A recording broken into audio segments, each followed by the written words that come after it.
There's a unique kind of dread that creeps in when you wake up to find 30 pastel-colored tints, a collapsible stage, and a gluten-free donut stand smack in the middle of your cornfield.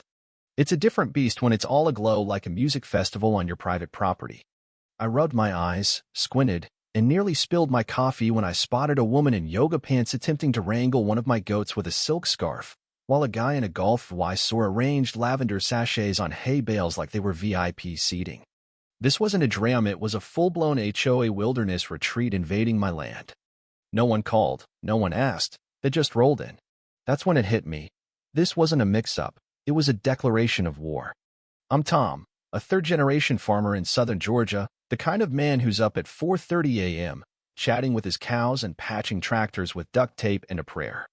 I'm not flashy, but I keep things humming and mind my own business unless someone gives me a reason not to. So, the sight of glamping gear, essential oil diffusers, and HOA rulebooks littering my property wasn't just irritating, it felt personal. I drove my truck down to the back 40, where the madness was unfolding, expecting a quick apology and some hasty packing. Instead, I got Linda, a clipboard-toting woman who sized me up like I was a smudge on her yoga mat and said, "Oh, are you the groundskeeper? We'll need you to move those cows theory in the way of our meditation space." I should have walked away right then, called the sheriff, and let him sort it out. But I was raised to be CIVYL, so I explained, calm as I could, that this was private farmland and they had no right to be here. Linda smirked like I was spinning a fairy tale and claimed the field was obviously unused, and they were reconnecting with nature. When I pointed out the barbed wire fence they'd climbed, she waved a printout of some vague zoning map, insisting their HOA gave them right to roam. That's when I saw it clear as day. These folks were unhinged, and politeness wasn't going to cut it. As I stood there, weighing whether to call my lawyer or just turn the bulls loose, another HOA type strolled by with a bamboo and PVC compost toilet, nodding at me like we were pals at a cookout. In the distance, someone had rigged a smoothie bar from an old pallet, passing out chia shots to a group doing interpretive dance. My cows stared at them like they were from another planet, and honestly, so did I. I spent the next hour trying to reason with Linda and her crew. I brought up liability, the snakes in that field, but it was like talking to a bunch of scented candles. They just glowed back at me, unmoved. They handed me a pamphlet called Harmony on the Homestead and said they'd be gone in 3 days. I gave them 3 hours. Linda let out a fake chuckle and said, "Oh, hon, don't be so uptight, we're breathing life into this place." Then one of her buddies knocked over my electric fence to hang a hammock. That was I called the sheriff. He showed up, took one look, and shook his head. He couldn't do much without proper, no trespassing signs posted. Apparently, Georgia trespassing laws get fuzzy with groups claiming they thought the land was public. I asked what had happened if I ran the manure tanker through the field while they were still there. He winked and said, "If you're just fertilizing, Tom, who's to say where it lands?" That night, I watched from my barn as the HOA crew lit tiki torches and sang Kumbaya under the moonlight. Someone set up a battery-powered projector and started screening a bee documentary. They were treating my farm like their personal retreat, with me as the grumpy staff they wished would vanish. Linda even gave a speech about reclaiming earth energy and how modern landowners hoard resources.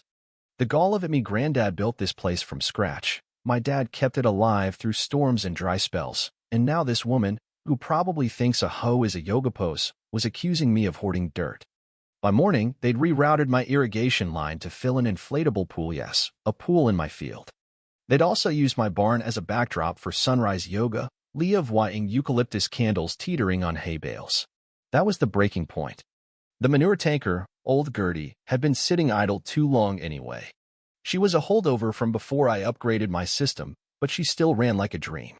I spent the day tuning her up, checking hoses, and loading her tank with the ripest cow slurry this side of the state line.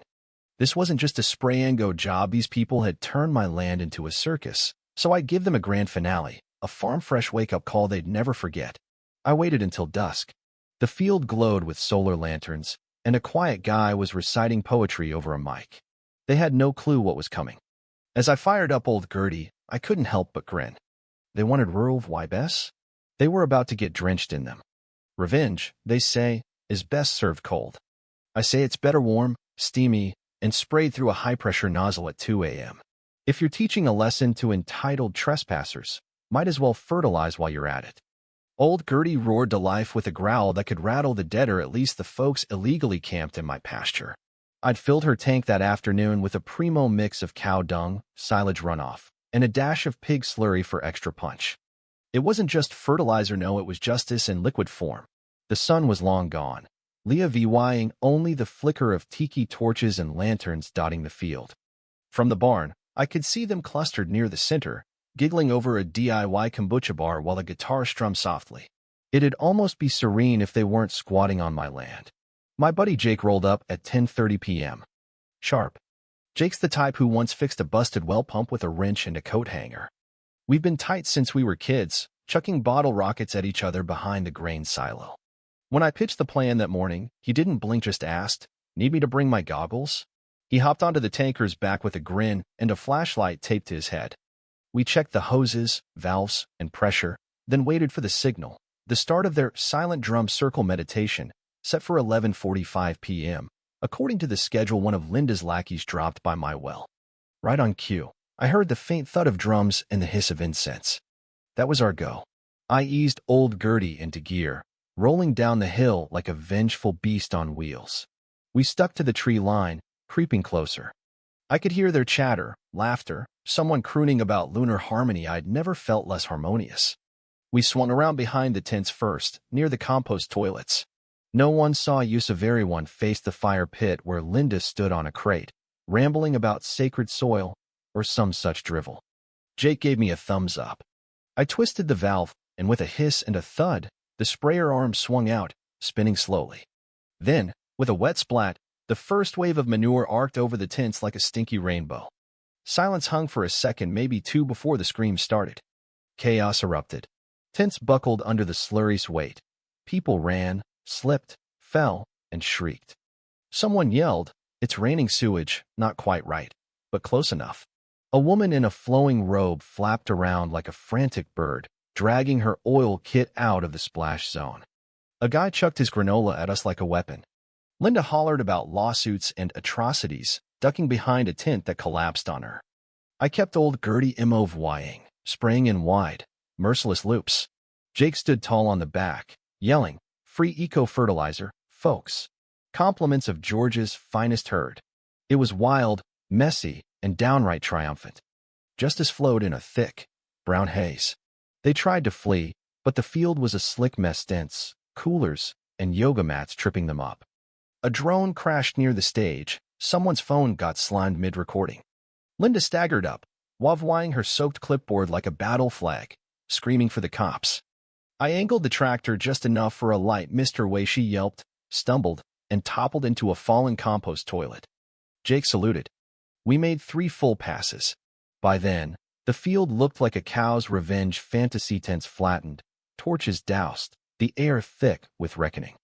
We parked old Gertie back at the barn, hosed her down, and cracked a couple of beers, listening to the distant sounds of gagging and despair. It was a symphony. The cops arrived around 2 a.m. The HOA crew wasn't thrilled to see them. Linda, draped in a towel, tried to spin it, claiming I'd broken some made-up Community Serenity Act. The officer politely informed her that didn't exist and sounded like a social media scam. I showed my deed, camera footage, and the trespass warning I'd posted days earlier. The sheriff surveyed the scene and said, "Might be the best fertilized campsite Georgia's ever seen." Linda played the victim trauma, allergies, spiritual assault, but no one bought it. The cops told them to clear out and hinted that pressing charges might backfire with their own trespassing rap sheet. By sunrise, the field was empty, save for soggy tents, smashed coolers, and a whiff of humility. Less than 48 hours later, I got a certified letter, thick, smug, and faintly lavender-scented. Inside, on fancy HOA letterhead, Linda accused me of sabotage, harassment, and emotional assault via bioweapons. She demanded an apology, cash for her crew, and a full-page ad in the local paper confessing my crimes. She claimed her due lost 6,000 artisanal tents were ruined, and her spiritual health was wrecked. I laughed so hard I coughed up coffee. Jake read it and muttered, "If manure's a bioweapon, I've been a terrorist since '92. I thought it was all bluster. Then I got served with a small claims lawsuit. Linda and her posse wanted damages for tents, trauma, and their fecal deluge. I half expected a bill for lost Zen. Jake thought it was hilarious, better than the time the pig crashed the flea market. But I wasn't smiling. Lawsuits meant hassle, and a gullible judge could spell trouble. I met with my lawyer, Bill, a grizzled genius who once got a guy off for robbing a bait shop with a broomstick. He read the complaint, then asked, "You didn't ram him with the tanker, did ya?" I showed him the footage, signs, and sheriff calls. He grinned. "This lady's got guts like a fox in a henhouse. You're solid, but let's make her wish she'd never filed." Court was set for 2 weeks out. Meanwhile, I got curious and started digging. Linda's audacity had to hide some dirt. I checked county records and found her vacation cottage where she planned HOA retreats and stashed her gears out on a border redrawn in the 80s after a survey glitch. I took it to Bill. He studied it, then smiled like he'd struck oil. "Her little getaway? Built 30 feet onto your land, Tom." We filed a property claim the next day, clean and legal, with the original deed and survey. I had it served during an HOA meeting. Word is, Linda opened it, read it, and faceplanted into a tray of gluten-free scones. Then I got an injunction barring her from using that land until it was settled. I hired a surveyor to stake the line with neon markers, threw up a temporary fence, and leased the spot to a goat yoga outfit. Within days, her patio was overrun with bleeding goats and women in warrior pose, laughing as kids clambered over them. Linda tried yelling over the fence, but the instructor just offered her a mat and said, "All VY best welcome, even the cranky ones." Word spread fast. Linda went from HOA queen to the lady who trespassed, sued a farmer over poop, and lost her yard to goats.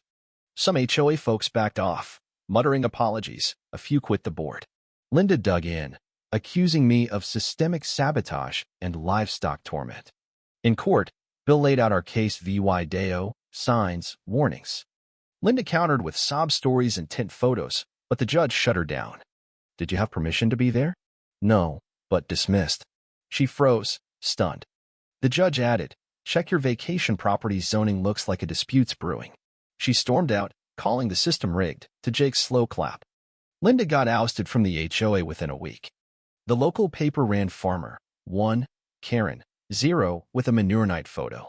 My farm was safe, my goats were stars, and Jake pitched manure-scented candles online.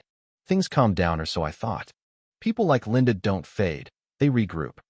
3 weeks of quiet passed, blissful days of farm work and porch tea. Then, on a Tuesday, I heard buzzing.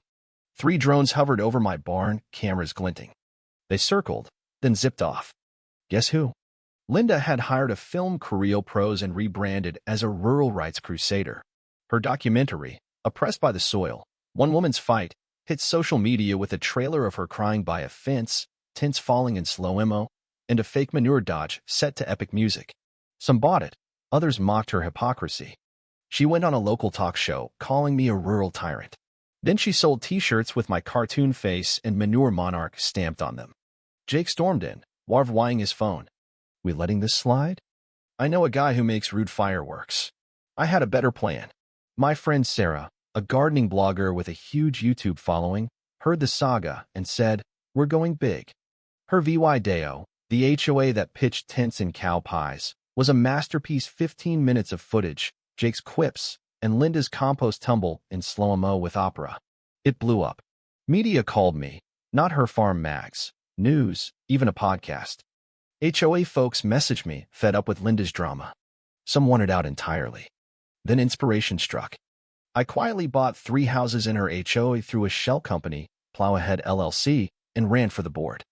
Linda freaked, tried to block me, but the bylaws were airtight. I went unopposed, folks cheered, brought poop-themed cupcakes. My first move, nix random fines in the retreat committee. Second, mandatory property rights lessons. Third, a jokey pitch for a manure sprayer statue. It didn't pass, but it became a meme. Linda's last gasp complaint about manure culture flopped. She missed meetings, got booted, and moved away, Leah VYing a for sale sign and protest rocks at a yard sale. Her documentary tanked, her shirts got yanked, and a faded Namaste Rules sign hung on a tree. I left. It made the goat smirk. Farmers Weekly dubbed me the dung deliverer of Dawson. A publisher offered a book deal. I wrote it myself, recording with mooing cows. It sold. People craved a laugh and a win against bullies. Old Gertie retired to a platform with a tank that turned the tide sign. Folks wise-sided, took Pixone guy proposed beside her. I added a gift shop, these keychains, farm soil jars. A kid thanked me once his family fought an HOA over early Halloween decor. You showed us we can push back with truth, not tractors. I smiled. Truth's less messy, but just as strong. I never wanted this fight, just my land, my peace. But when tints and threats came, I stood firm. And turns out, plenty of folks learned they could, too. So when they ask how I beat an HOA, a lawsuit, and a wannabe filmmaker, I say, know your turf, trust your instincts, and keep the tank ready just in case. You never know who'll miss the fence line next.